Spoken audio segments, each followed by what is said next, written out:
Donc on est réunis pour la convention constituante du MCP, ça dure tout le week-end. On a le Mike Rambo, Sylvain Baron, merci d'être présent Sylvain, Jérémy Clément, pareil, donc Jérémy, gilet jaune de la première heure. Tu as été sur une liste citoyenne aux européennes. On a Lucien Cavelier. Lucien, merci de nous avoir rejoints. Donc Lucien, tu fais partie du collectif Bas les masques, n'est-ce pas? Tu es psychologue. Donc Elias, tu es un ancien gilet jaune constituant. C'est ça. Et aujourd'hui, donc tu es le service public libre. C'est une structure qu'on a créée avec d'anciens gilets jaunes constituants.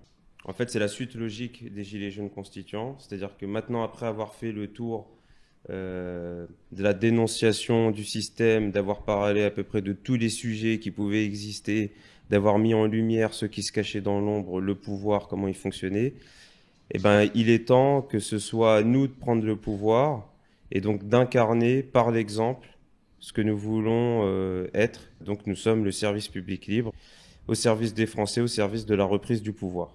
Donc là, ce soir, l'objectif, c'est pas simplement de parler et de donner son avis en disant, voilà, on pense que ça, mais c'est vraiment d'être force de proposition. De voir, en fait, si on peut avoir une revendication commune, ou en tout cas tendre vers une revendication commune qui nous permettrait donc de mettre en œuvre cette union qu'on attend depuis un moment, quoi. Déjà, je pense que ce qui faisait la force du mouvement des Gilets jaunes au début, fondamentalement, il n'y avait pas de revendication. Les gens ne sont pas venus avec une liste de revendications.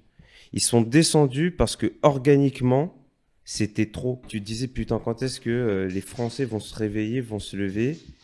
Et d'un coup, les gens se sont levés dans une fureur incroyable. Et après, sont venues les revendications. Il y a des gens, ils ont parlé, ils ont dit l'Europe, le système bancaire, machin. Mais il y avait effectivement une revendication, je pense, qui était par-dessus toutes les autres, qui n'était pas une revendication. Les gens ne revendiquaient pas. Les gens disaient, Macron, on vient te chercher chez toi.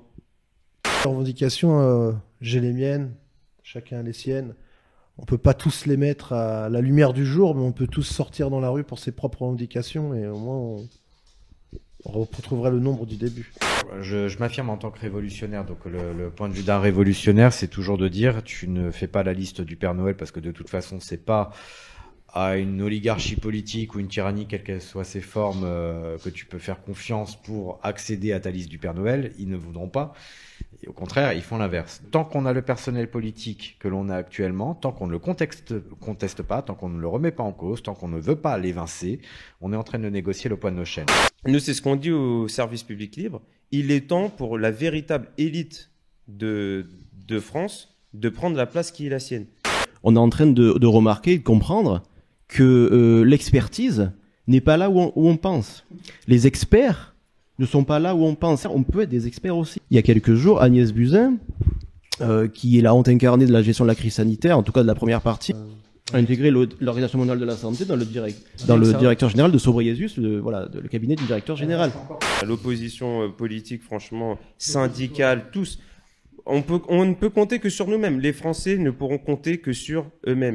Blanquer, c'est quelque chose d'incroyable. L'association. Il est ministre de l'Éducation nationale, ce mec-là. À 18 reprises pendant la gestion de la crise, il a colporté des fake news sur la fermeture et l'ouverture des écoles. C'est son domaine. Donc c'est ça l'idée, c'est qu'il y a une prise de conscience qui doit être faite chez la majorité des gens, c'est que nous sommes experts et que eux ne détiennent pas le monopole de la qualité de la science et de l'expertise, quoi qu'il en coûte. Quelles sont les cibles privilégiées que les Français auxquelles les Français devraient s'attaquer? Les lieux de pouvoir. Vous avez investi des lieux comme des grosses boîtes, notamment dans les médias, BFM, vous avez fait LCL aussi et bien d'autres, quoi. C'est là que... On a révélé, entre guillemets, la liste des membres du dîner du siècle, ce qui est aussi important parce que là maintenant on parle beaucoup du dîner du siècle dans les médias à l'heure actuelle avec l'affaire Duhamel. Au niveau où on est, je veux dire, en vérité, l'heure est grave. L'heure est grave, ça dépasse le stade où on était pendant les Gilets jaunes. C'est une question de pouvoir d'achat. Là, ce qui nous arrive dans la gueule, c'est une question de survie, mais de l'humain. C'est-à-dire que aujourd'hui, c'est la remise en question, ceux qui nous gouvernent au niveau même mondial, remettent en question les fondamentaux de l'humanité telle qu'elle a vécu depuis des millénaires. Et les Gilets jaunes nous ont fait gagner des choses. C'est important de revenir sur ces victoires qu'on a. La première des victoires, c'est ce qui fait qu'on peut être là aujourd'hui ce soir. C'est qu'il y a maintenant l'existence de réseaux, il y a des gens qui continuent de manifester. Il y a un certain nombre d'activistes qui sont nés, qui se sont politisés dans le bon sens du terme, qui n'étaient pas du tout avant des primo-manifestants, etc., etc. Et tout ça, on l'a gagné. Voilà, il y avait les propos de Éric Drouet. Moi, j'avais applaudi des deux mains quand on lui a posé la question, vous êtes devant l'Élysée, qu'est-ce que vous faites? Bah, on rentre. Bah oui, c'est chez nous. Même toi, Mike, on a vu quand tu étais dans le RER, quoi, voilà.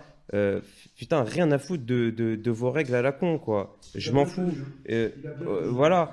Quand on est sur un péage, quand les gilets jaunes sont sur un péage, qu'ils ouvrent un péage, c'est pareil. Putain, on s'en fout. Si on a envie que le péage il soit gratuit, il est gratuit. Si on reprend dans l'opérationnel le contrôle des médias, qu'on les met réellement à l'amende, qu'on leur fait peur et qu'on soit nombreux à les assiéger quotidiennement, hein, clairement, hein, tous les jours, on est devant chez eux, ils ne pourront pas nous ignorer et surtout on aura accès à un outil de communication qui nous permet de faire de la pédagogie populaire pour le coup, mais qui a une large portée. Tu dis, il faut qu'on trouve un mot commun, tout le monde un message commun. Pourquoi on pourrait pas faire chaque citoyen mécontent, tout simplement, qui sortent dans la rue, prendre les mairies ou les préfectures, les assiéger 2-3 jours afin que le préfet ou le maire bouge, joue de ses responsabilités. Nous, avec les Gilets jaunes constituants, on n'a pas fait simplement des lieux de pouvoir. On est parti un an et demi avant le début de la pandémie. On est parti soutenir les urgentistes qui étaient en grève. Et à chaque fois, on avait le soutien des personnels soignants, mais la crainte aussi de s'afficher avec des gilets jaunes. On a eu la même chose dans les casernes de pompiers. On est parti voir les casernes de pompiers qui faisaient la grève. On leur a dit, écoutez, notre combat est le même. On se bat pour la même chose. Vous, ce que vous vivez à travers la destruction des services publics, c'est généralisé à l'ensemble de la France. Arrêtons de nous battre pour nos corporations. Unissons nos forces pour justement attaquer la cause des causes, c'est-à-dire la prise du pouvoir.